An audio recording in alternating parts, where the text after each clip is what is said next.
V soboto zvečer, zadnji dan lenta, je v okviru nagradne igre na Večeru v Modru potekalo žrebanje za skuter, ki ga je domov odpeljal Štefan Cestar iz Plečnikove 15 v Mariboru.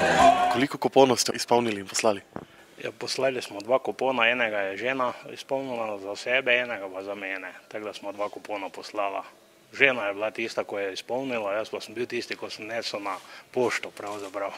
Kaj so bile vaše prve besede oziroma misli, ko vas je naš novinar poklical?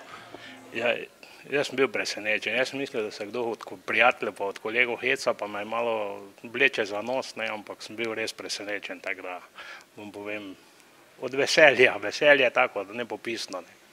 Ste tudi sicer srečni, ste že kaj druga zadeli, morda zanimivega? Ja, na kakem lotu sem kakega malega dobitka zadel, drugače pa zdravje, to pa mi je največja sreča. Kje se bo skuter vozil, kdo se bo z njim vozil? Skuter bo se vozil tu po Mariboru, pa na vikend, imamo malo zemljice gori, pa imam taki mali vikend in bomo gor se peljali zdaj čez poletje, ko je fajn toplo, ne rabimo z avtom iti, tu pa ženoj.